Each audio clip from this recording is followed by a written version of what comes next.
Breathing heavily, the protagonist ascended the stairs, burdened by a weighty load on his back. Reaching the summit, he declared with a pant, "I'm almost there." Struggling, he wrestled a colossal metal chunk into his apartment. Upon reaching his apartment, his friend Song Jin-ho dismissed the metal piece as trash. Jin Tae Kyung, a bit defensive, insisted his friend hadn't given it a proper look. Undeterred, Song Jin-ho doubled down, asserting that, in his eyes, trash remains trash no matter how you spin it. With a sigh, Jin Tae Kyung mumbled about needing the money from selling it.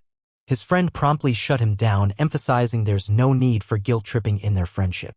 Seemingly offended by his friend's remark, Jin Tae Kyung tensed, ready to throw a punch. Swiftly, his friend recited the law of the awakened, reminding them of the prohibition against attacking ordinary civilians. Jin Tae Kyung shot back, asking if he had forgotten, proclaiming that F-rank hunters like himself shouldn't even be deemed awakened beings. Song Jin-ho began pretending not to remember saying shit. He added that if any harm befell him, Jin Tae Kyung might end up getting fired, warning him not to try anything risky. "I got fired," Jin Tae Kyung declared, straightforwardly dropping the bombshell on his friend. Song Jin-ho's eyes widened in surprise. Jin Tae Kyung then opened up about his life as a hunter shaped by his father's influence. Despite lacking natural talent, he took pride in 7 years of dedicated hard work supporting his family. Unemployed now, it felt like the very foundation of his achievements had crumbled. Moved by the story, Song Jin-ho couldn't help but shed a tear, feeling a twinge of remorse for his earlier words. Observing his friend's reaction, Jin Tae Kyung inquired if Song Jin-ho regretted his earlier words. Song Jin-ho admitted, "A little bit." Seizing the opportune moment, Jin Tae Kyung suggested that, considering the tough times, Song Jin-ho should treat him to drinks. Reluctantly, Song Jin-ho agreed, and the two left the apartment with the intention of getting completely plastered. On January 1, 2015, humanity's new year was overshadowed by the emergence of the gates, portals connecting our world to another. Dubbed dungeons, these gates spawned worldwide, unleashing previously unseen monsters. Awakened beings clashed with these creatures in a war that climaxed on January 1, 2020, Victory Day, when the great demon king Asmodeus was defeated. Post-war, the gates ceased spewing monsters, marking the onset of a new era. Hunters now entered these gates, slaying monsters for loot to be auctioned.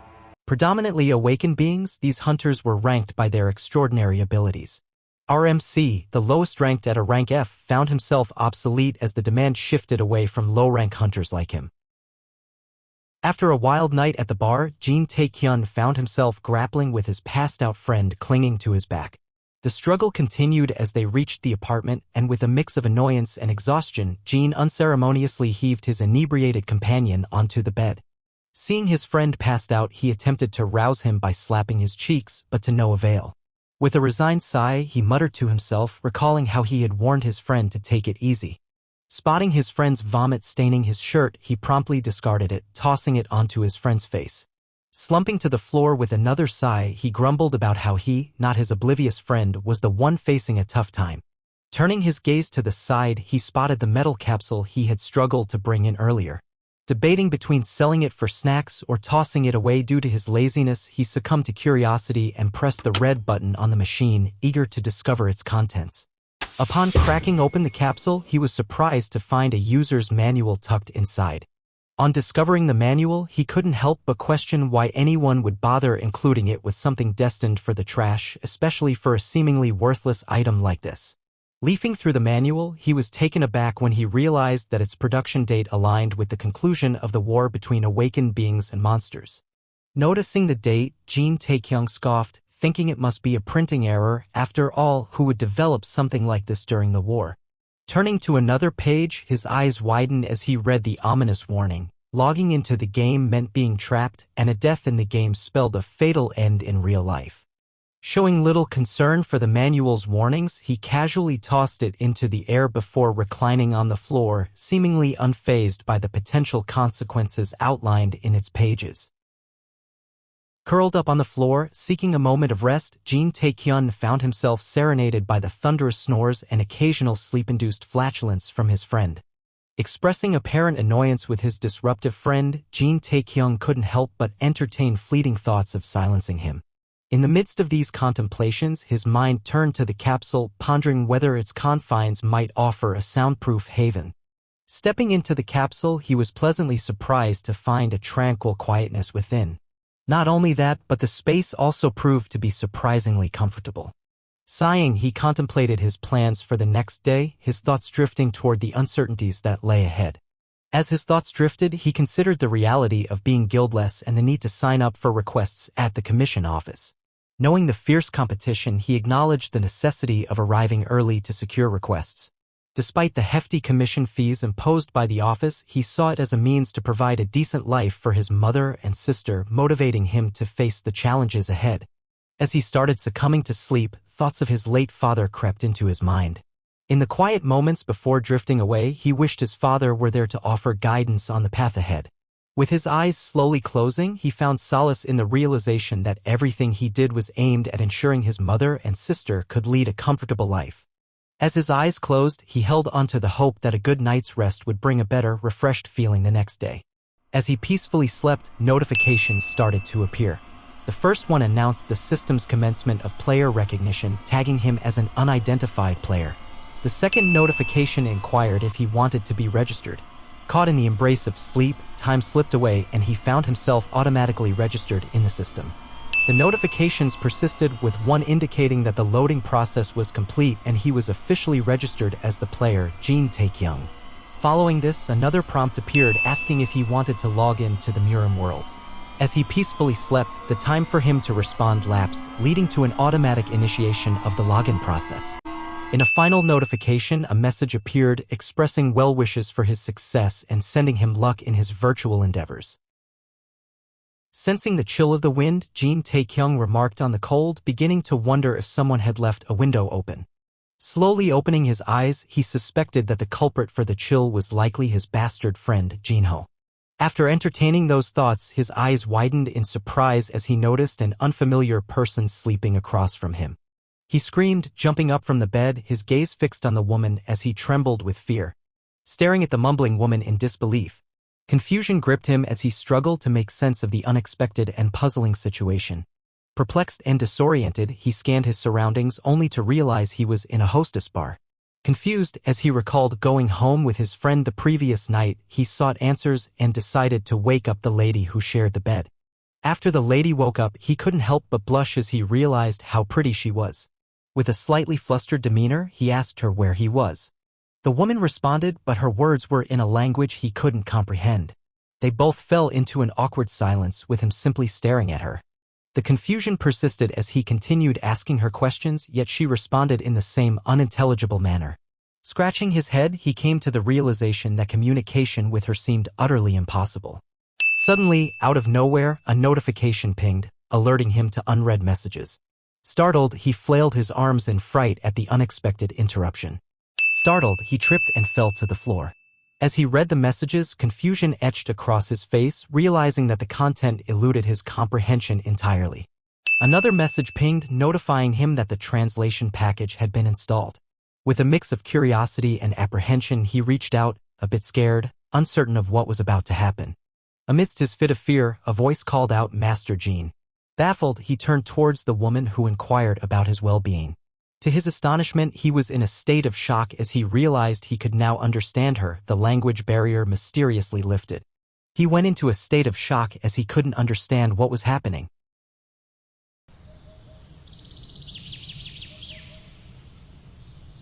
After calming down a bit, he started to gain an understanding of the situation he was in. He pieced together that he was in a video game, though he couldn't recall turning it on. Despite the confusion, he found everything intriguing. Wulwa approached him, offering a remedy to clear his senses. Thanks to the translation package, he could converse with her, and during their interaction he learned that her name, Wulwa, held the beautiful meaning of bright moon. While sipping his drink, he marveled at the exceptional graphics of the game, understanding why people became addicted to such immersive experiences. Lost in admiration, he locked eyes with Wulwa's stern gaze, causing him to cough involuntarily. This prompted him to ask her what's wrong, to which she responded that she was just confused. She pointed out that he was acting very strange, and when he questioned what was odd about his behavior, he couldn't help but suppress a laugh, finding it somewhat amusing that her referring to him as master seemed a bit cringeworthy in his mind. As she answered, mentioning that it seemed like he had lost his mind for a moment, a notification popped up, signaling the commencement of the tutorial quest. He observed that he had 2 missions, gathering information and familiarizing himself with the surroundings. The rewards for completing these quests included a sturdy traditional robe set, access to the character profile, access to inventory, access to skills, and the unlocking of chain quest progression. He found these quests rather peculiar since, in typical games, introductory quests often involve simple tasks like catching rabbits to help users acquaint themselves with the interface. Nonetheless, deciding to play along, he initiated the quest to gather information. He began the information-gathering quest by asking Wulwa what she knew about him. She chuckled, finding the question intriguing, and added that the rumors about him must indeed be true. He expressed genuine interest in hearing the rumors she had heard about him, but she appeared hesitant to share, expressing discomfort in divulging them directly in front of him. Leaping forward with enthusiasm, he urged her to share the rumors as his body comically stretched across the table. As he caught up to himself and settled back into his seat, he forced a laugh, explaining his curiosity about whether the rumors matched what he already knew. In a casual tone, he mentioned that these rumors had been circulating for a while, assuring her that they wouldn't hurt his feelings anymore. After chatting with her for a while, he discovered that he was currently in the capital of the Shaanxi province, called Taiyuan. The brothel he found himself in was situated in the inner parts of Taiyuan, known as the Crimson Flower. Wulwa revealed her high-ranking position as a hostess at the brothel. As for him, he learned that he is Jin Tae Kyung, the youngest son of the Jin family residing in Taiyuan. The Jin family of Taiyuan is a prestigious and influential clan representing the Shaanxi province. They are esteemed for their role in fending off bandits and ensuring the security of the region. In addition to their reputation for repelling bandits, the Jin family is also renowned for their generosity. They are known to provide food and supplies to the people during droughts and famines, earning them deep respect and affection from the residents of the city. In the aftermath, he received 2 messages from the system. The first one notified him of successfully obtaining information regarding the Jin family of Taiyuan, while the second informed him of earning the title Son of a Noble. The message suggested he could check his new title in the character profile. Another declared he had also been bestowed the title The Shame of the Family. In Jin Tae Kyung's mind, excitement bubbled as he grasped the realization of being part of a wealthy family. However, his thoughts were interrupted by Wulwa, who mentioned hearing about some issues within his family. Intrigued, he inquired about the nature of these issues.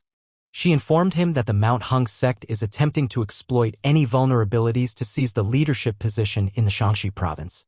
As for the internal issues, she shared that she had heard rumors about the 3rd son of the Jin family being a troublemaker. Upon hearing this, he folded his arms and nonchalantly remarked, "There's always a troublemaker like that everywhere you go." He closed his eyes, murmuring about how rich families always seem to have such individuals. As he continued, a realization dawned on him and beads of sweat began to form on his forehead. He suddenly asked her how many sons the Jin family has, to which she responded with 3. He was shell-shocked to realize that he is the troublemaker among the Jin family's sons. After this revelation, he received another notification indicating that he had completed the mission to gather information. After revealing all this information to him, she continued to chuckle. Sitting there, he looked disappointed upon realizing he had the title, The Shame of the Family. However, he paid it no mind, dismissing it with a nonchalant remark that he didn't care if he was the shame of some family in a game. He decided to focus on his other quest as the title didn't matter to him. While he was occupied checking messages, she observed him with a strange expression and suggested they take a break, noting that he seemed to be acting like a crazed idiot again. A sudden realization hit him, urging a shift in priorities. He understood that, instead of playing games, his focus should be on the more pressing task of finding a job. As he readied himself to leave, he reflected that even though the gaming escapade was brief, he had genuinely enjoyed the experience. He smiled and then pointed his finger defiantly to the air, and he unleashed a resounding scream, "Log out." But nothing happened. Despite multiple attempts, nothing changed. Frustration mounted as he realized he was unable to log out. As Wulwa watched, he persistently continued uttering "log out," but his efforts proved futile. It was then that a message from the system appeared, breaking the tension. A flood of messages bombarded him, each echoing the same disconcerting news. It was impossible to log out. Doubt crept in as he pondered whether there was a glitch or issue within the system. Panic set in, and regret surged within him as he questioned his decision to enter the capsule in the first place. His mind raced, and thoughts shifted to the manual he had perused earlier, searching for any clues or guidance. He began retracing his thoughts, desperately trying to recall the details from the manual he had read earlier. Falling to his knees, the weight of reality pressed upon him as he vividly remembered the manual explicitly stating that he would not be able to log out. Disbelief and despair engulfed him. Amidst the turmoil, a notification unexpectedly appeared, indicating that he had completed the second mission of familiarizing himself with the environment. The completion notification went unnoticed as the harsh reality set in. He was trapped, and a sense of hopelessness washed over him.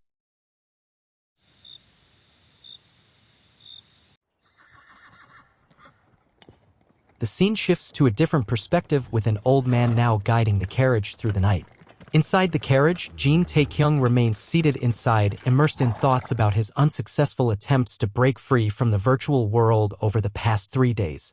Deep in thought, Jin Tae Kyung reflects on his current predicament. Trapped within the virtual reality of Murim, a martial arts game with no apparent means of escape, he grapples with the realization that death in the game means death in real life. Initially hopeful for a rescue, he soon recognizes the futility of waiting and decides to take matters into his own hands, determined to find a way out of this virtual confinement. Reflecting on the manual, Jin Tae Kyung recalls a crucial detail: players cannot log out at will. A revelation sparks within him: specific conditions must be met for an exit. After enduring 3 days of hardship, he devised a solution. Determined, he resolved to concentrate on completing as many quests as possible to level up. Contemplating his quest for freedom, Jin Tae Kyung strategizes.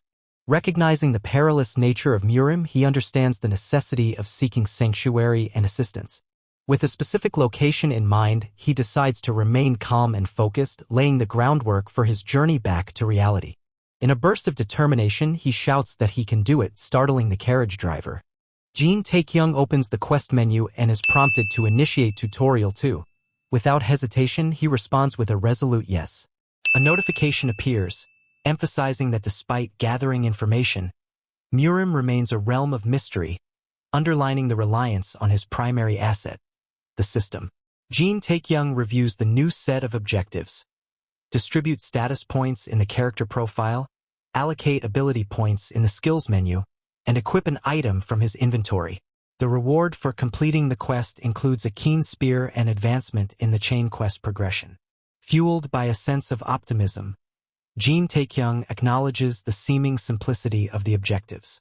Intrigued, he opens his character profile. Upon opening his character profile, he saw that he was at level 10 and his job is listed as a third-rate warrior with 0 fame. He holds 2 titles, Son of a Noble and Shame of the Family, and both title effects are currently active. His stats include Strength, Stamina, Agility, Intelligence, Charm, and Chi, all set at 10. Additionally, he has 100 available status points to distribute. The Son of a Noble title provides a bonus of +5 to all stats and grants 50 fame. On the other hand, the Shame of the Family title imposes a penalty of -5 on all stats and deducts 50 fame. Observing that he was only at level 10 and considering his noble lineage, a tinge of disappointment washed over Jin Tae Kyung. With a keen observation, Jin Tae Kyung recognized that the conflicting effects of the Son of a Noble and Shame of the Family titles essentially canceled each other out. In any case, Jin Tae Kyung found solace in the fact that he could enhance the strength of his stats. Exercising caution in distributing his points, Jin Tae Kyung decides to allocate an additional point to his Chi. However, a prompt notifies him that increasing his Chi is limited to either consuming spiritual elixirs or utilizing special items. With a strategic mindset, Jin Tae Kyung decides to defer Chi for the moment. Recognizing that intelligence and charm are not immediate priorities, he strategically allocates his 100 points into survival. Distributing 30 to strength, 30 to stamina, and 40 to agility, the system prompts him, asking if he wants to make the changes. Without hesitation, he confidently responds, accept. As the 100 points are deducted, a palpable surge of power courses through Jin Tae Kyung's body. As the surge of energy subsides, Jin Tae Kyung makes a connection. The sensation he just experienced mirrors the feeling he had when first awakened as a hunter. As he wondered why he was getting an awakening in a place like this, he received 2 messages. One declaring his advancement to a second-rate warrior, and another confirming the completion of the status points distribution mission. Deciding to focus on the present situation, he then delved into his skills menu. Jin Tae Kyung observes that his cultivation technique, martial art, and footwork technique all trace back to the Jin family. However, these skills are currently inaccessible, lost due to him neglecting practice. The window also displays his physical and internal states, both currently at 10, and reveals that he possesses 100 ability points to enhance them. Seething with frustration, Jin Tae Kyung grapples with the harsh reality that the abilities tied to his family heritage remain beyond his reach. Deciding to regain composure, Jin Tae Kyung shifts his attention to allocating his ability points strategically. He contemplates two crucial options: enhancing his internal state, which is to fortify veins and tendons to improve internal force, or investing in his physical state, which is to strengthen bones and muscles vital for external force improvement. Reflecting on his experiences in the original world, Jin Tae Kyung draws parallels between external force and the fighting style he honed throughout his hunter career. Internal force, on the other hand, resembles the practices of a mage, utilizing magic and manipulating aura, skills that were beyond his reach in the original world. Prioritizing familiarity for increased survival chances, Jin Tae Kyung strategically allocates 60 points to enhance his physical state, leveraging the combat skills he developed with a spear. He also dedicates an additional 40 points to fortify his internal state, as it may be beneficial later on. As the system initiates the enhancement process, agonizing ripples surge through Jin Tae Kyung's body. The transformation begins, expelling impurities and refining his internal and physical states, ultimately improving his overall condition. Having completed the enhancement process, he keenly observes the evident improvement in his physique. He is pleasantly surprised as a surge of strength courses through his body, leaving him brimming with newfound power. Observing the tangible results of his allocated points, he acknowledges the profound differences between the digital realm and the real world. Recognizing the potential for growth with the assistance of the system, he embraces the opportunity to become stronger than ever before. Acknowledging that he doesn't fully comprehend the extent of the power bestowed upon him, Jin Tae Kyung resolves to harness it to its fullest potential for the sake of survival. Jin Tae Kyung delves into his inventory, revealing a sturdy traditional robe set. This was a reward earned through the completion of a previous mission. He switches to the sturdy robe, storing his previous attire in the inventory. Witnessing the practicality of his inventory, Jin Tae Kyung is genuinely impressed by its utility. Subsequently, notifications cascade in, indicating the completion of the second tutorial mission and granting access to the third tutorial. Filled with anticipation, he eagerly checks his inventory to unveil the rewards for his accomplished mission. Upon unveiling the contents of his inventory, Jin Tae Kyung is greeted by the reward for completing the mission, a second-rate keen spear. It had a 5% chance to inflict bleeding on a direct hit. A twinge of disappointment lingers, and he finds himself yearning for a more substantial reward. As Jin Tae Kyung equips the keen spear and scrutinizes its details, a notification urges him to be prepared for the commencement of Tutorial 3. Confusion clouds his thoughts as he grapples with the uncertainty of what exactly he should brace himself for in the upcoming tutorial. Out of the blue, the old man driving the carriage calls out to Jin Tae Kyung, informing him of a minor issue. His curiosity piqued, and he glances outside to assess the nature of the problem. Tutorial Quest 3 materialize, revealing the daunting challenge of confronting bandits. Success promises a full recovery and chain quest progression, while failure casts a shadow of impending death. As Jin Tae Kyung peers out the window, he spots the bandits, with one in particular identified as Jangsam. Described as an individual who rarely strays from the vicinity of the 5 Great Mountains. At the age of around 20, Jangsam ascended to the leadership of a group of thugs, imposing tolls on unsuspecting travelers. His reign of terror knew no bounds, as he relentlessly haunted the territory day and night, earning him the ominous moniker Jangsam of the Thousand Strength, a name that sent shivers down the spines of many. On a typical day, while patrolling with his gang in the early morning, an unusual compulsion seized Jangsam. Unable to halt his relentless stride, he found himself venturing beyond the familiar confines of the 5 Great Mountains. As they reached the roadway, one of his men spotted the carriage carrying Jin Tae Kyung, and Jangsam speculated that it must be loaded with valuable riches. Feeling a stroke of luck, Jangsam and his gang descended upon the carriage, forcefully demanding every valuable possession within. The old man, sensing the imminent threat, discreetly informed Jin Tae Kyung that there were a total of 6 bandits and they didn't appear to have set up an ambush. As Jin Tae Kyung looks out the carriage window, the old man went on to explain that bandits like them are very common, but it's the first time he's seen them in this region. Jin Tae Kyung asked why. The old man explained that outside the 5 Great Mountains it's considered suicide to attack someone from a martial arts family. He noted that those trying to steal inside the Jin family territory must be idiots. In his mind, Jin Tae Kyung acknowledged that it's probably because they are just tutorial NPCs.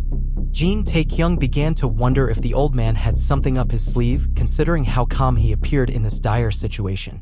The old man, with a piece of rope in hand and a crazed look in his eyes, asked if he should take care of the bandits.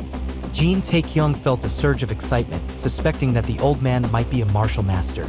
He speculated that Wulwa must have arranged for him to be escorted by more than just an ordinary coachman. As the old man approached the bandits, Jang Sam started shouting at him, demanding if he hadn't heard their commands. However, he was quickly silenced by the old man. The old man, fueled by righteous anger, berated the bandits for daring to block their path. He declared that, for all the evil they had committed, he should gouge out their eyes, shred their bodies to pieces, and bring harm to their families for 9 generations. The bandits just stood there in silence. Jang Sam, in a sarcastic tone, mocked the old man's words, claiming to be frightened by the nonsensical threats. Unfazed, he insisted on seeing the face of the noble inside the carriage.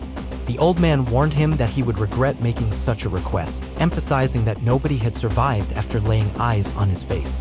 Ignoring the warning, Jang Sam urged the old man to hurry up and reveal the noble's face. Frustration etched across the old man's face as he dealt with the audacious bandits. Jin Tae Kyung, watching eagerly, felt a surge of excitement, anticipating the display of a martial master's skills. The old man, sensing that his intimidation tactics weren't having the desired effect, shamelessly returned to the carriage. To Jin Tae Kyung's surprise, the old man then suggested that he step out and meet the bandits directly. Shocked, Jin Tae Kyung asked why they want to meet him. He said that they seemed to be the types who need to witness his fearsome power firsthand and suggested that the young master step out and teach them a lesson, as they must have never seen the power of a martial master. The old man went on to mention hearing tales about the young master's prowess. According to him, the young master was a prodigious swordsman who had reached the pinnacle of the Murim world at a young age. Expressing both fear and admiration for the young master's achievements, the old man loudly berated the bandits, questioning if they failed to recognize the second son of the Jin family of Tai Yuan, a renowned martial master.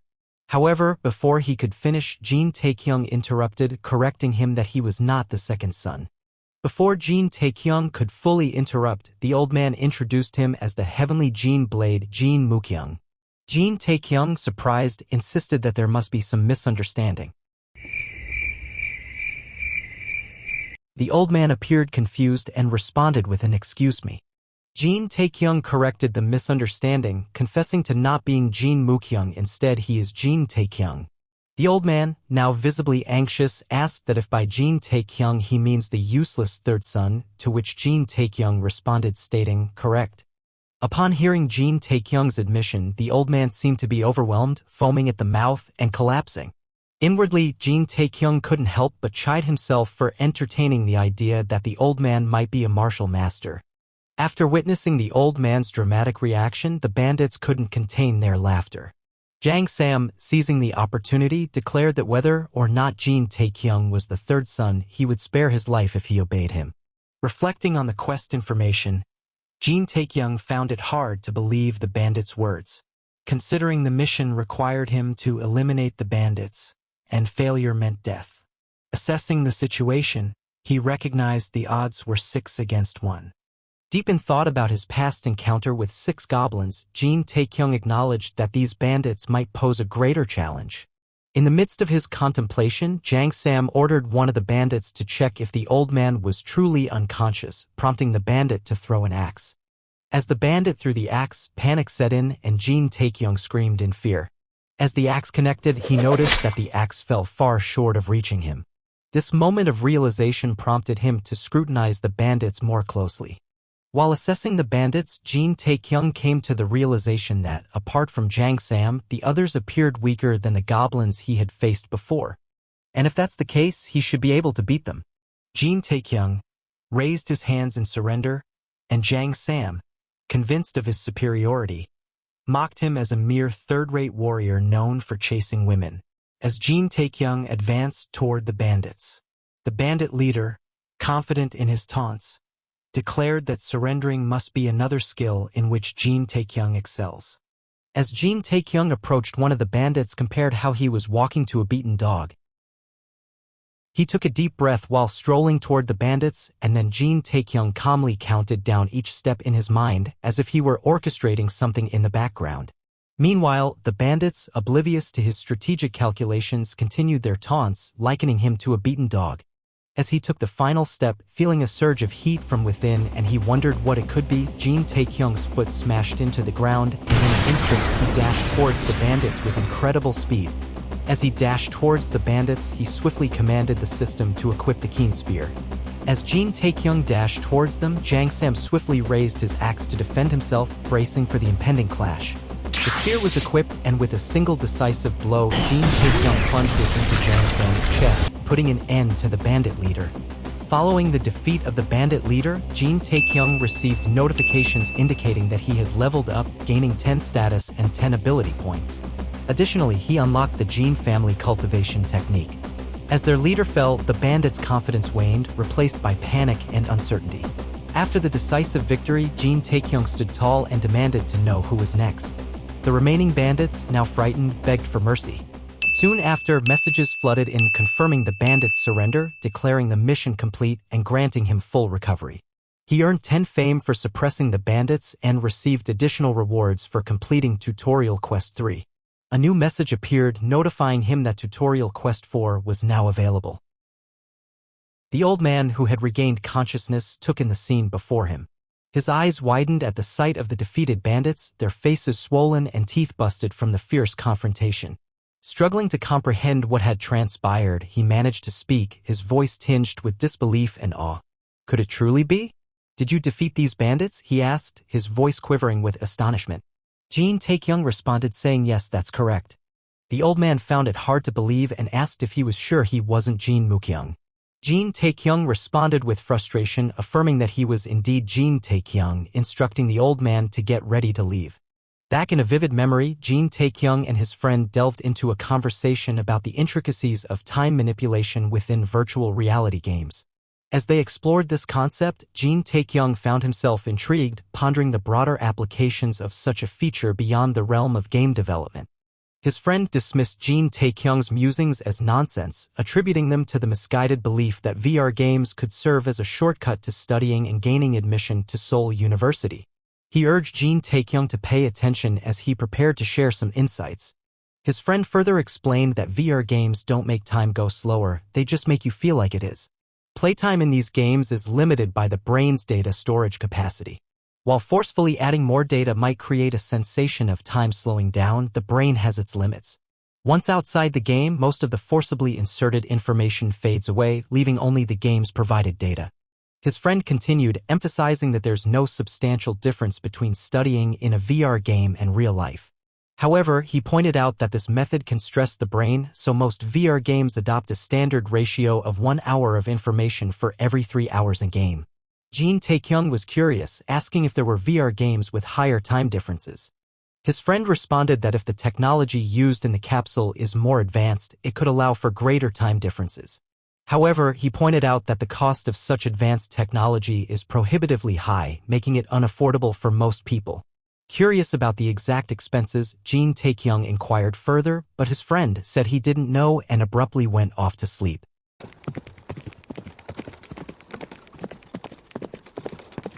Jin Tae Kyung, reflecting on the passage of 3 days in the game, contemplated that his friend Jin-ho should be awake by now. He couldn't help but wonder what Jin-ho was. Considering the sophistication of the game's graphics and the overall quality, Jin Tae Kyung began to entertain the idea that the time difference within the game could be surprisingly extensive.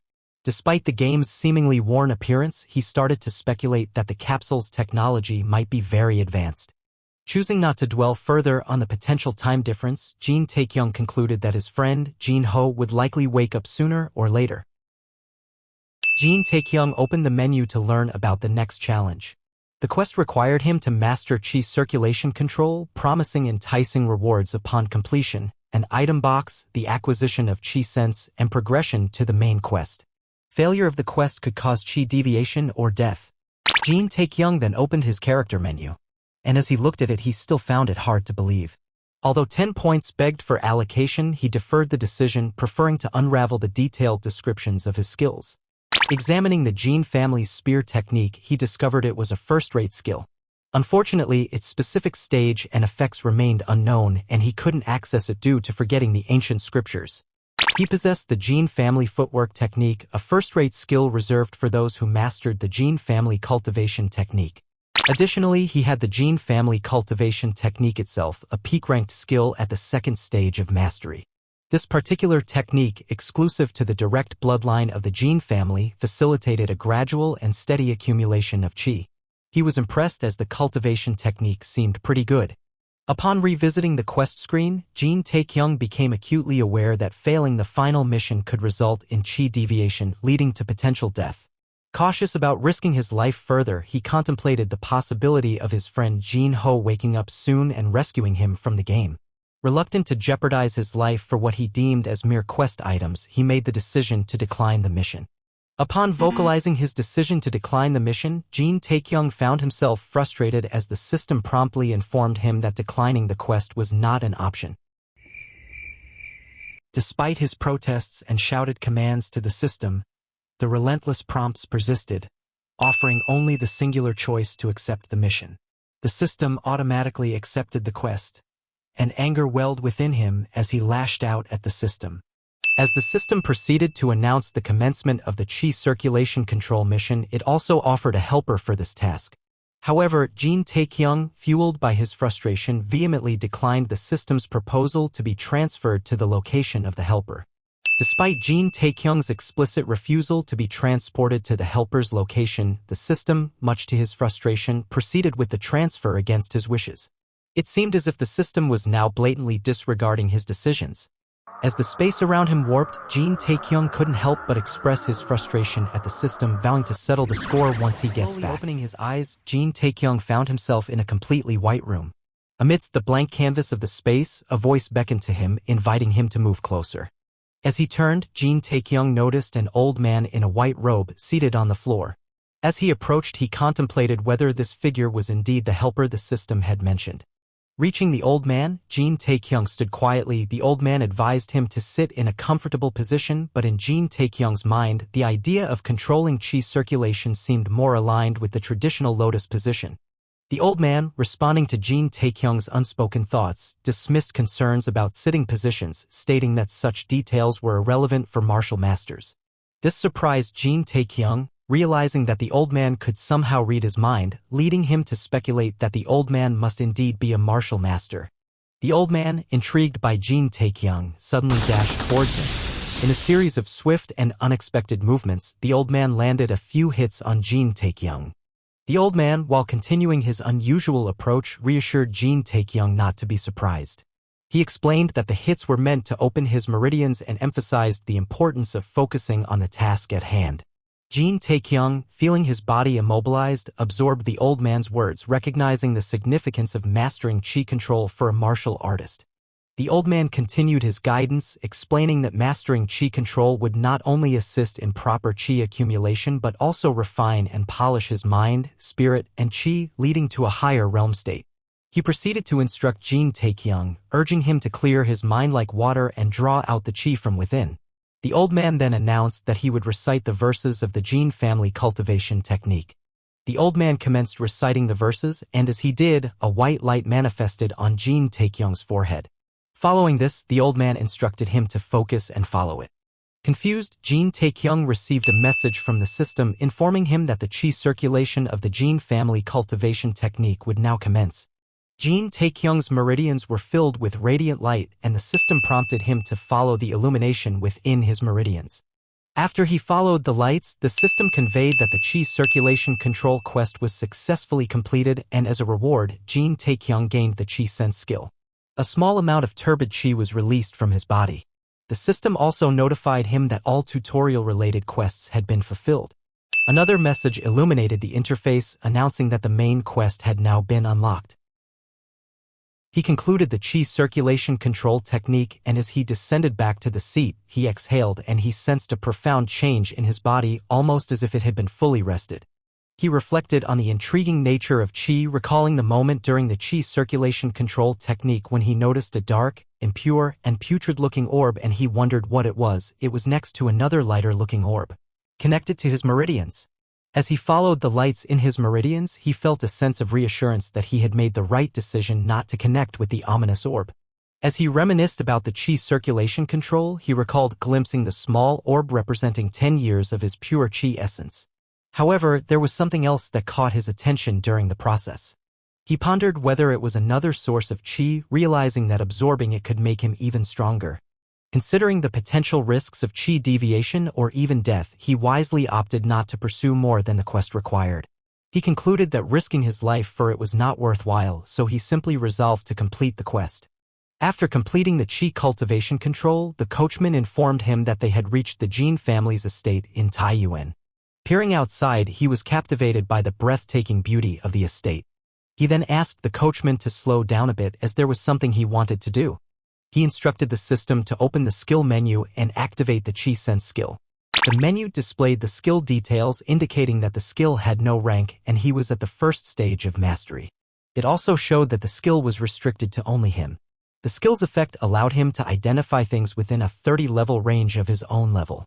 Furthermore, it enabled him to detect objects within his current range, and this range would expand as he advanced through higher realm stages.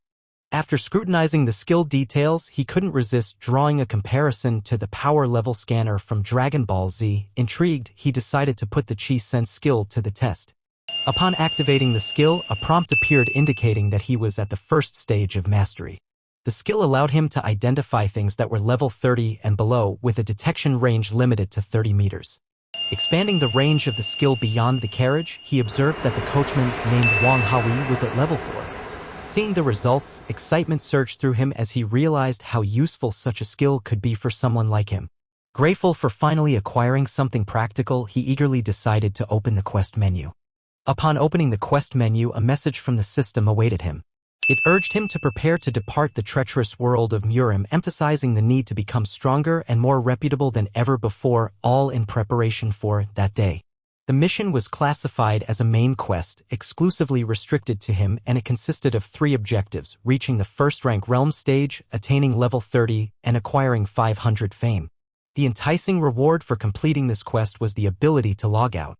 Upon seeing this, excitement welled up within him at the prospect of finally leaving the game. He chuckled, reassuring himself that it was just a game and his initial worries were unfounded.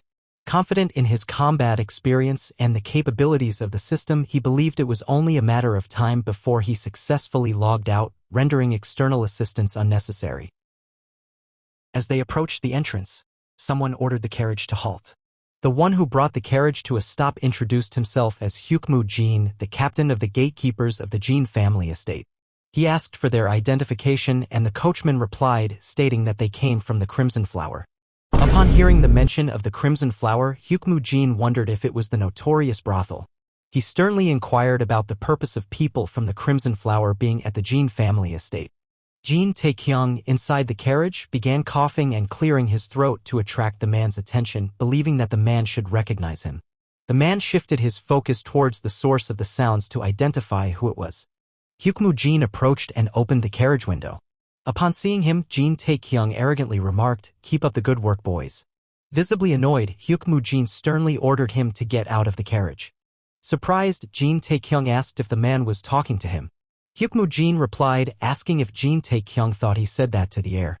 Seeing Hyukmu Jin's reaction, Jin Tae Kyung was visibly annoyed, wondering why he was acting as if he didn't know who he was. Jin Tae Kyung then informed him that he lived at the place, to which Hyukmu Jin replied that he also lived there. As Jin Tae Kyung was about to say something, he was rudely interrupted by Hyukmu Jin, who asked if he was trying to say that he's the 3rd young master of the Jin family. Jin Tae Kyung fell silent, looking on nervously. Hyukmu Jin continued, stating that he was fully aware of who Jin Tae Kyung is. He instructed him to step out of the carriage so they could proceed with the standard protocol.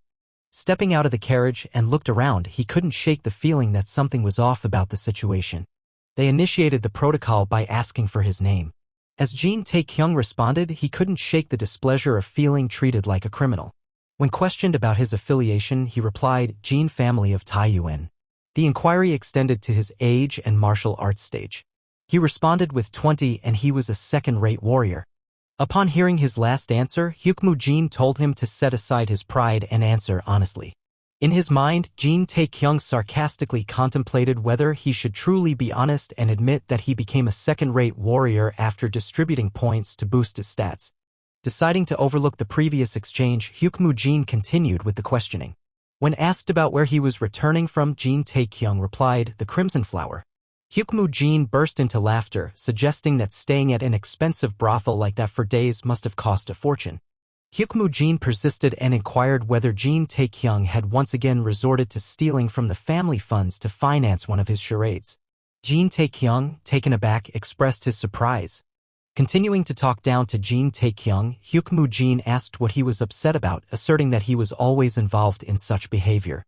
Reflecting on the negative rumors surrounding him and deeming him the shame of the Jin family, Jin Tae Kyung found the situation infuriating. As Jin Tae Kyung walked away, Hyukmu Jin turned to him and offered a piece of advice. Despite being just a gatekeeper, he said that Jin Tae Kyung should cease tarnishing the family's honor and attempt to live like a decent human being. Reflecting on the man's words, Jin Tae Kyung acknowledged that even though it was just a game, these words were genuinely getting to him. Fueled by anger, Jin Tae Kyung couldn't restrain himself and shouted for the gatekeeper to stop right there.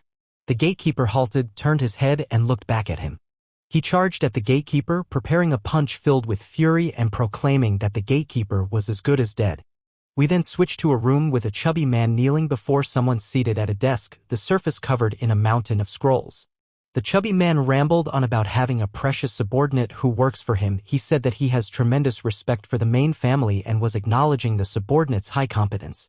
However, he added that the subordinate's arrogance often led to reckless actions without consideration for consequences. The man at the table interrupted him, instructing him to get to the point. The chubby man continued, revealing that his subordinate had engaged in a fight with the third young master. The man at the table nonchalantly remarked that it sounded like something the third young master would be involved in. The man clarified that the third young master was moved to the infirmary, currently in a fainted state and covered in bruises. The man at the table paused after hearing this. Now in a kowtowing position, he began to beg for mercy, admitting that it was all his fault. He expressed his readiness to accept any punishment with grace. The Lord rose from his seat and informed the chubby man that he wanted to have a word with his subordinate. In response, he asked for forgiveness and explained that his subordinate also required medical assistance. The man then inquired if the chubby man's subordinate was currently receiving treatment. The chubby man affirmed this, mentioning that he was also in the infirmary due to a cracked bone. Upon hearing this, the Lord stated that the earlier request need not be a concern and he told the chubby man to leave. After the man left, the Lord, filled with excitement, tossed some scrolls into the air and called out to his personal guard, Wiping. He informed Wiping that he would be stepping outside for a bit. The scene shifts and we now observe Jin Tae Kyung in the background witnessing the altercation between himself and the gatekeeper. He observed the moment he threw the punch at the gatekeeper, who skillfully dodged and countered with a kick to his ankle, causing him to fall. While on the ground, Hyukmu Jin remarked that Jin Tae Kyung was better than he thought. He advised him that as a martial artist, he should rely on his martial arts skills rather than aimlessly swinging his fists. Fueled by anger at Hyukmu Jin's words, Jin Tae Kyung couldn't hold back and shouted at him to shut up. He then threw another punch, which Hyukmu Jin skillfully dodged once again. Jin Tae Kyung found himself bombarded by a flurry of punches from Hyukmu Jin. As he observed the relentless onslaught from the background, he reflected on how he once believed he was strong after defeating the 1,000-strengths guy. Doubts about the possibility of logging out crept into Jin Tae Kyung's mind as he considered the risk of getting killed before achieving that goal. Nonetheless, he continued observing the scene and noticed how he was holding onto Hyukmu Jin. Despite the relentless beating and the desperate attempts of Hyukmu Jin to shake him off, Jin Tae Kyung found some solace in the fact that he had managed to land a good hit on his opponent. In a desperate move, Jin Tae Kyung executed a headbutt under Hyukmu Jin's chin. In the background, he couldn't help but wonder about the level of Hyukmu Jin. Utilizing his chi sense on Hyukmu Jin Tae Kyung discovered that he was at level 20. Recognizing the significant difference in levels, he decided it was wise to keep quiet and concentrate on leveling up. As he woke up, the system notified him that he had just come out of sleep mode. As he got up and looked around, he saw a man in the room with him and he inquired about his location. The man explained that he was in the medicine hall and mentioned that he had been unconscious for an hour. Upon realizing that he had been unconscious for an hour, he quickly jumped up from the bed. However, the pain from his injured ribs caused him to wince and clutch at them. The man in the room then mentioned that he had injuries all over his body, so it would hurt for a bit. As the man exited the room, he left with a final reminder for him not to engage in anything unnecessary and to prioritize getting ample rest. After the man left the room, Jin Tae Kyung opened his character profile. The window displayed that he was at level 11 with 10 fame. He held 2 titles, Son of a Noble and Shame of the Family. His attribute stats were as follows: 40 strength, 40 stamina, 50 agility, 10 intelligence, 10 charm, and 10 chi. Additionally, he had 10 points available for distribution to enhance these stats. Disappointed with his current state, Jin Tae Kyung decided to allocate all his available points into stamina. As he made this adjustment, he couldn't help but reflect on the idea that if he had distributed these points earlier, perhaps he could have emerged victorious in the fight. Doubting the effectiveness of his movements in the fight, Jin Tae Kyung began to question whether levels and stats would have made a difference. Recognizing that defeating someone like Hyukmu Jin required proficiency in martial arts, he contemplated various strategies for their next encounter. As he delved into these thoughts, someone approached his room door. The Lord entered through the door and remarked to him that he was in a sorry state. He then asked the man who was in the room with Jin Tae Kyung about his condition. As the Lord walked towards his bed, Jin Tae Kyung observed him closely and couldn't help but wonder who this formidable figure was. The man in the background answered, reassuring the Lord that Jin Tae Kyung was covered in bruises but nothing serious. Upon hearing this, the Lord expressed disappointment, mentioning that at least one of his legs should have been broken. Jin Tae Kyung, sitting on the bed, decided to use chi sense to determine the Lord's level. However, instead of a numerical display, question marks appeared, indicating that the Lord's level was too high for him to see. Realizing that the man was at a high level, Jin Tae Kyung turned away in fear. Observing the doctor's deferential behavior, he couldn't help but wonder about the identity of this formidable man. Watching how the man was behaving towards him and studying his face, Jin Tae Kyung tried hard to figure out who this person could be. Jin Tae Kyung turned to the man and said, "Father." Upon hearing this, the man was so shocked that he seemed to turn to stone. He then instructed the doctor to leave and rolled up his sleeves.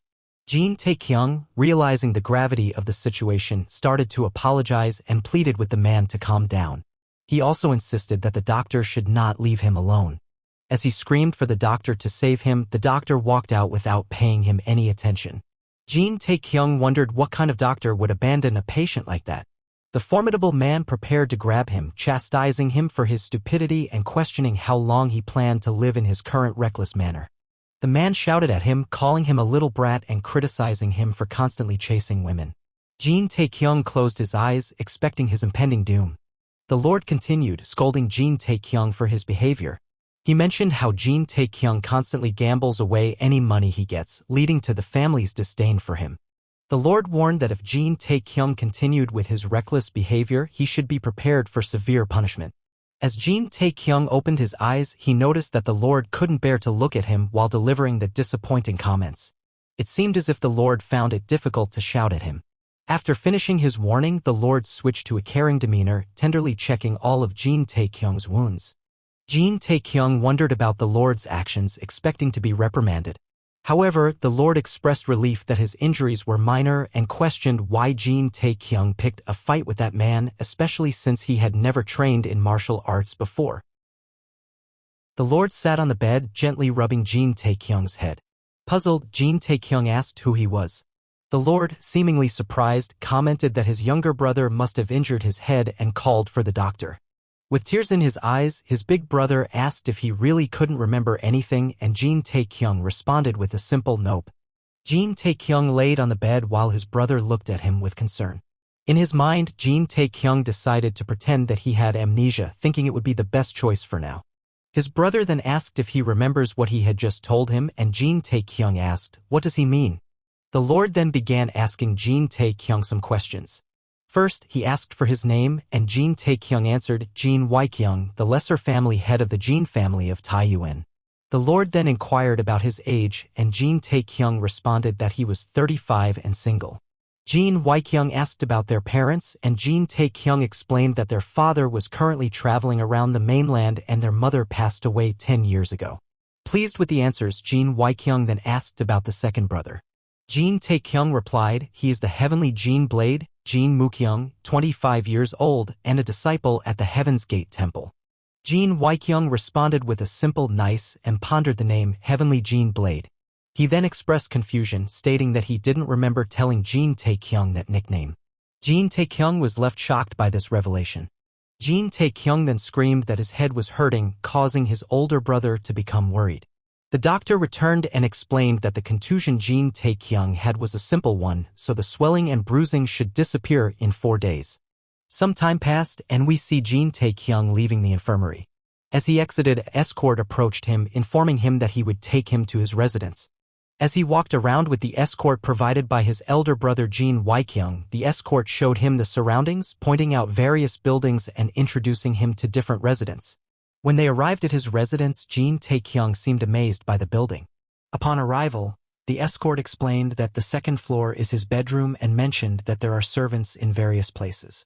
He assured Jin Tae Kyung that if he needs anything, he can send one of the servants to attend to his needs. After providing this information, the escort took his leave.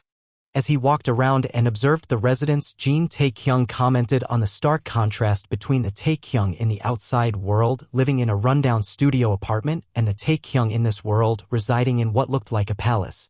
He began to wonder about the possibilities and experiences that such an opulent house might hold for him.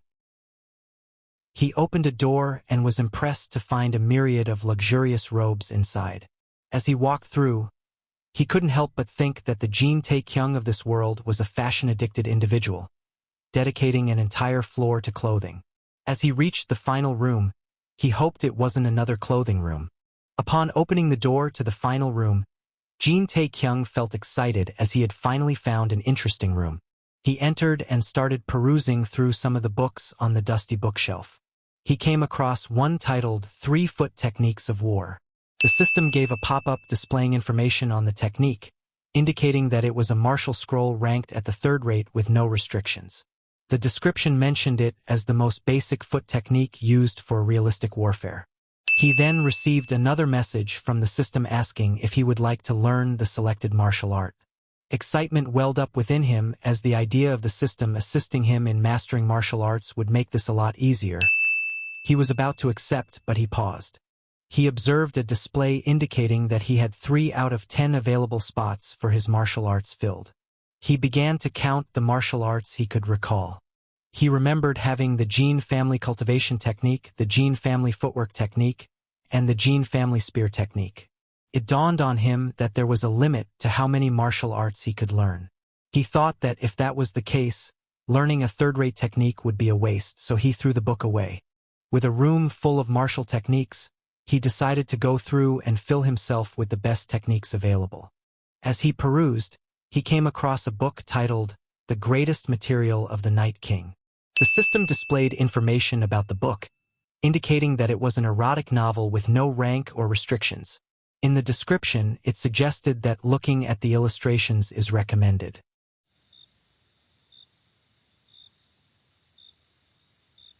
The scene shifted to Jin Kyung's office. It showed him finishing his work for the day and receiving praise from his personal guard for his accomplishments. The two of them then left the office.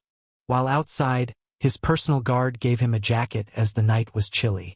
Jin Kyung expressed his gratitude, commenting that if it weren't for the guard, he would probably already be bedridden. The guard acknowledged him and humorously stated that at this point, he is pretty much his housewife. He told the guard not to say that, mentioning that the old geezers in the family are already pushing him to get married. In his mind, Jin Kyung was thinking that, in the end, he would have to get married for the sake of the family. His thoughts were interrupted by the guard, who commented that the moon was quite bright, so they might not need a lamp. As they were walking, Jin Tae Kyung's attention was drawn to the third young lord's residence. He found it strange that it was getting late, and the candles in the residence still hadn't been put out. The guard suggested that the lord should visit him another time, convinced that he was faking not remembering anything, and added that he's probably drunk as usual. The lord hushed him, and they continued to approach the room quietly. The guard, Wai Pong, seemed angry and couldn't help but think that the sounds coming from the room indicated the young master had a woman over. He was even willing to bet his monthly wage on it. While on his rant, Jin Tae Kyung interrupted him and told him to come and look. As Wai Pong approached to take a look, he thought he didn't want to observe any obscene behavior, but since the lord asked, he might as well. As he looked, he was shocked at what he saw. The two men observed Jin Tae Kyung through a small crack in the window as he practiced martial arts. They watched as he practiced a footwork technique, but he made a mistake, twisting his ankle and falling. As he fell, he cursed about who could have created the lousy martial arts he was practicing. As they watched, Jin Tae Kyung called out to Wai Pong and, with a smile, said that Wai Pong had said it himself. He wouldn't be getting paid this month. Later on in the night, he received a notification showing that he had learned the Jin family's foot technique. Other notifications followed, stating that for learning the technique, he would now be able to gain numerous effects from it. Another notification showed that he had completed the achievement, "I'm learning martial arts," and as a reward, he was granted the title Novice Trainee. Jin Tae Kyung was sitting on the ground drinking some water, tired after practicing martial arts. His hand rested on a stack of books that surprised him, as they were the only ones in the entire room that were not erotic. He began to wonder if the previous Jin Tae Kyung was some kind of sex addict. He felt thankful that at least the Jin family's spear technique and the Jin family's foot technique were kept. He then used the system to check the information on the Jin family's foot technique. The system displayed that he was at the first stage of mastery, and the Jin family's foot technique was ranked as a first-rate technique. The technique was restricted to only those who were direct bloodline members of the Jin family of Taiyuan. As he reviewed the information, the description claimed that the alteration between his footwork was simple. He angrily disagreed, recalling how challenging it was to learn. The technique seemed complicated, and even a slight misstep or delay could lead to failure. He considered it a miracle that he had succeeded. After leaving his thoughts, he realized that it was already morning. Considering that even with the system it took him half a day to learn the foot technique, he began to wonder how long it would take to master the spear technique. He got up, stretched, and began to ponder the time manipulation that the game creator might have implemented, considering it was already his 5th day in the game. Deciding to focus on what he could do in the present, he pushed thoughts of leaving the game aside, and decided to halt his training for the day. He walked away, cheekily hiding one of the erotic books in his pants. In the morning, Jin Tae Kyung sat cross-legged in his bedroom, performing the chi circulation technique. Someone entered and was surprised to see him awake so early. Jin Tae Kyung just laughed and mentioned that he couldn't sleep. Jin Tae Kyung paused his chi circulation practice when the man entered the room. Reflecting on the improved clarity of his mind and reduced fatigue since starting the technique, he thought about this as the man advised him to rest more due to the potential worsening of his earlier wounds. Acknowledging the suggestion, Jin Tae Kyung realized that a significant portion of the previous pain had surprisingly faded away. As Jin Tae Kyung was about to say something to the man, he was interrupted. The man, feeling nervous, quickly suggested that they should speak informally, stating that there was no need for him to speak formally to someone like him. Upon hearing this, he recognized the truth in the man's words and proceeded to ask if there was an available training room. After making the request, Jin Tae Kyung felt a bit awkward and decided to speak how he normally does. In his thoughts, he contemplated the realistic graphics of the game and acknowledged that he might feel uncomfortable addressing an older person informally. The man acknowledged Jin Tae Kyung's request and then inquired about what he needed. We then shift scenes to Jin Tae Kyung's older brother, Jin Tae Kyung, in his office.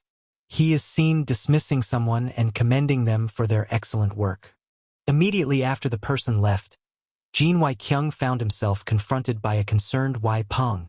Wai Pong anxiously handed him some scrolls, questioning whose condition was at stake and expressing concern that things could become troublesome if others heard about it. Jin Tae Kyung casually tossed the scrolls into the air, declaring it a joyous occasion. He announced that he wouldn't be working that day, explaining to Wai Peng that his youngest brother was earnestly trying to learn martial arts, making it difficult for him to focus on work in such a situation. Wai Peng burst his bubble, informing him that the issues with the elders took precedence and were more important than the current situation with his youngest brother's martial arts learning. Jin Tae Kyung expressed frustration, considering the elders as annoying. Wai Peng attempted to say something but was promptly declined by Jin Tae Kyung, who stated that he didn't want to hear it. Wai Peng insisted on speaking despite the initial refusal. He revealed that Jin Tae Kyung had embezzled money from the family funds for the 5th time, not to mention other thefts. According to family laws, he should have faced execution, but miraculously he was still alive. Jin Tae Kyung questioned why Wai Peng was bringing this up now. Wai Peng explained that he felt the need to state these facts since they were already discussing Jin Tae Kyung. He emphasized that, while Jin Tae Kyung viewed him as a lovable younger brother, the rest of the family harbored strong dislike towards him. After Wai Peng conveyed this information, Jin Tae Kyung angrily inquired if he had something against his younger brother. Wai Peng clarified that he was simply extremely frustrated. He pointed out that it was because of the trouble caused by the 3rd young master, Jin Tae Kyung, that Jin Tae Kyung was losing his position to the elders. Jin Tae Kyung fell silent, and Wai Peng continued, revealing that not only that, but the elders were fully aware that the 3rd young master still received an allowance from the family, and this allowance was being used to cause even more trouble for the family. Jin Tae Kyung, fueled by anger, stood up and slammed his hand on the table, condemning the elders as unforgivable. Following this, Wai Peng stated that he had said what he needed to and advised Jin Tae Kyung to let a man be treated like a man. After that, Jin Tae Kyung declared that this would be the last chance. Wai Peng called out, urging Jin Tae Kyung to wait, but he continued to speak, emphasizing that he had mentioned this before. Not only was Jin Tae Kyung a child, but he had also lost his memories, and this loss had transformed him into a different person. He turned to Wai Peng and questioned whether Wai Peng couldn't see the difference in him. Wai Peng started to ponder and acknowledged that Jin Tae Kyung had indeed been behaving quite differently lately, even taking up martial arts, which was unlike his usual self. Jin Tae Kyung then called out to Wai Peng, and interrupting his thoughts, he shared an idea. He instructed Wai Peng to decree an order under his name.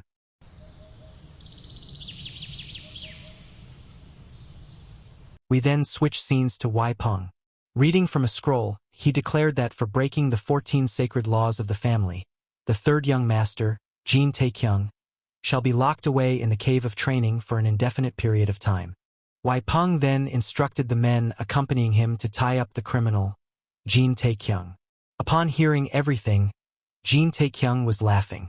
While laughing, Jin Tae Kyung's expression darkened, and he angrily began punching at the men. He demanded an explanation, questioning why they interpreted his request in such a way. He clarified that he had asked for a spare room to train, not to be locked up like a criminal.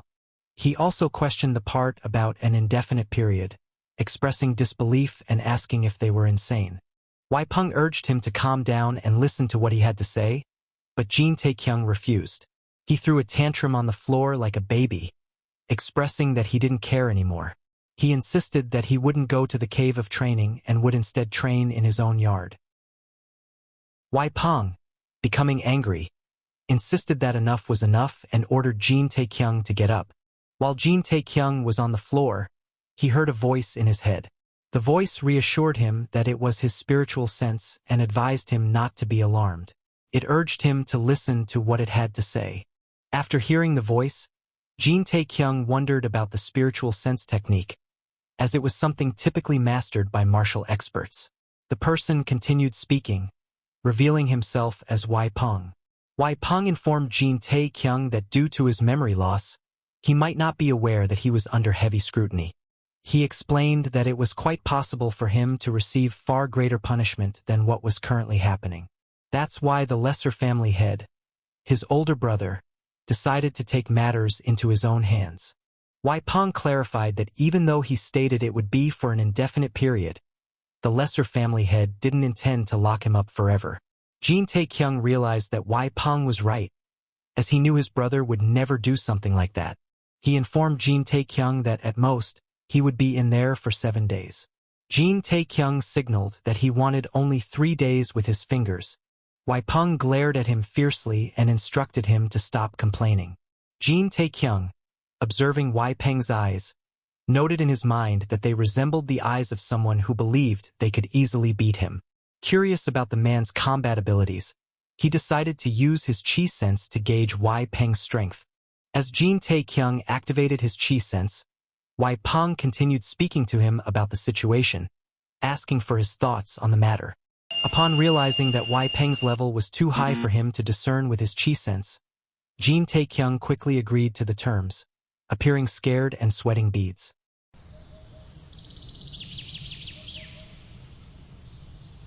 We shift to a scene in an isolated, mountainous area. Jin Tae Kyung stands at the entrance of the Cave of Training, accompanied by some guards. Some other individuals are seen approaching. Wai Peng arrives at the scene with Jin Tae Kyung kneeling on the ground. Jin Tae Kyung comments, "You're finally here." Jin Tae Kyung greeted his big brother with a hello, but Jin Tae Kyung sternly began telling him that he could no longer overlook his actions. As the lesser family head, he announced that he had sentenced him to solitary confinement in lieu of the family head. Jin Tae Kyung added that if there was anything Jin Tae Kyung had to say, he should say it now. Jin Tae Kyung was about to say something, but Wai Peng's glare stopped him in his tracks. Scared, he held his head down and humbly accepted the punishment. After a brief silence, his brother commanded the men to confine the criminal into the Cave of Training. Additionally, he stated that information about Jin Tae Kyung's release would be provided at a later time. The entrance to the Cave of Training slowly opened, and the guards took Jin Tae Kyung inside. As he entered, his brother used spiritual sense to communicate that he had prepared everything Jin Tae Kyung might need and wished him luck. Upon hearing this, Jin Tae Kyung smiled, and the entrance closed behind him.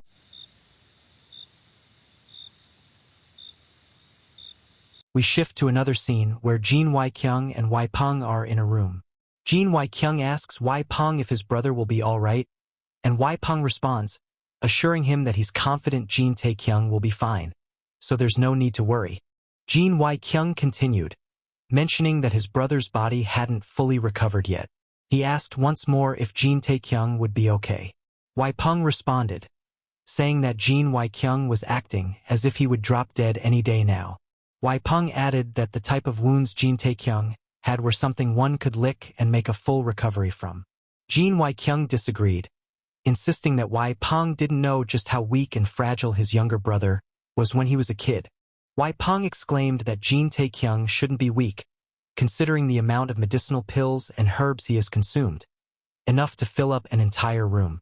He then questioned if Jin Tae Kyung had already forgotten what happened a year ago, bringing up the incident involving the 100-year-old ginseng. Jin Tae Kyung hunched over on his desk, instructing Wai Peng not to talk about that. Wai Peng chuckled, recalling how angry the head physician was at him, even suggesting splitting the third young master's stomach. Jin Tae Kyung told him that's enough and to stop right there. As he sat down, he expressed that the issues with his youngest brother and the internal and external problems of the family were causing his stress levels to rise as high as the heavens. As Jin Tae Kyung mentioned the issues, the Mount Hung sword sect came to Wai Peng's mind.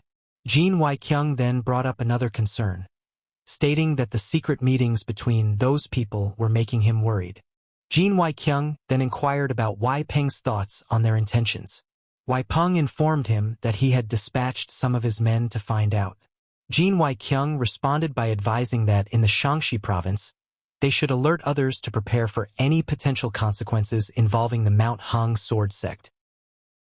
We switch scenes back to the Cave of Training, where Jin Tae Kyung is now residing. The cave appears well-equipped, featuring a place for him to rest, various weapons, and facilities for him to wash off after finishing his training. We see Jin Tae Kyung training diligently with a spear, striving to master the Jin family's spear technique. Focused on a target, He shouted, "Pierce of the heavens," and successfully hit the target with precision. After hitting the target, the system notified him that he had completed hitting 100 out of 100 targets. Another message appeared, informing him that he had successfully learned the Jin family's spear technique. A third message followed, stating that due to repeated training, the stats involved for the skill had been increased, and his strength, stamina, and agility were all increased by 1. He was surprised, as he didn't know that stats could be increased in this way. Exhausted, he flopped to the floor, and reflected on how he had initially expected the place to be a damp underground prison. He remarked that if he knew it would be like this, he would have begged to stay longer. The system then sent another message, informing him that he was suffering from fatigue and hunger. It advised him to locate a food source and get plenty of rest to allow his body to recover. After seeing the message, he felt a bit disappointed, thinking it would be a waste to rest for an hour as he didn't have much time. Then, he remembered the grain pills. He recalled taking some in with him when he arrived there. He instructed the system to summon the grain pill, and it manifested in his hand. The information on the grain pill appeared, indicating that it was a first-rate food pill. Described as a pill stuffed with all sorts of grains and herbs in an unsophisticated manner, upon consumption, it not only recovered internal chi but also provided additional effects. As he observed the pill, the unpleasant smell turned him off, making him question its suitability for consumption. He went as far as comparing the smell to goblin dung. He decided that it couldn't be helped and reasoned that it was supposed to be good for his body anyway. Slowly, he put the pill in his mouth, and as he swallowed, a disgusted look crossed his face. After consuming the pill, he was flooded with messages from the system. One message stated that he now felt full and rested. Another indicated that his fatigue had been cured, and a third mentioned that all his stats would be increased by 2 for the next hour. Surprised by this, he instructed the system to open his character profile. Excited by the increase in his stats, he decided to summon an entire pot of grain pills. Determined to make the most of the benefits, he decided to indulge in the consumption of the grain pills, even with their less than pleasant smell. As he was ferociously consuming the pills, he received a notification from the system. The notification stated that he consumed an outstanding grain pill, and another message followed, indicating that no effects were given. Another message popped up, showing that he was extremely full and rested. The last message revealed that due to the status effect of overconsumption, he would be unable to move for an hour. Seeing this, he hurriedly tried to vomit out what he had consumed.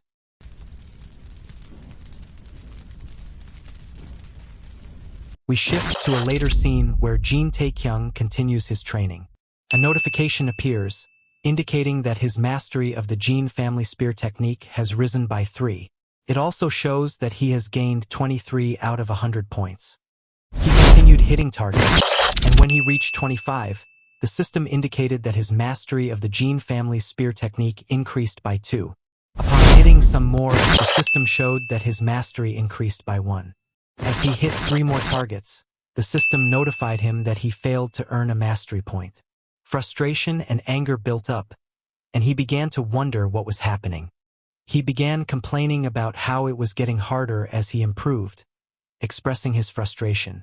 The fact that he had wasted an hour earlier also fueled his anger. He pondered what could be causing the issue.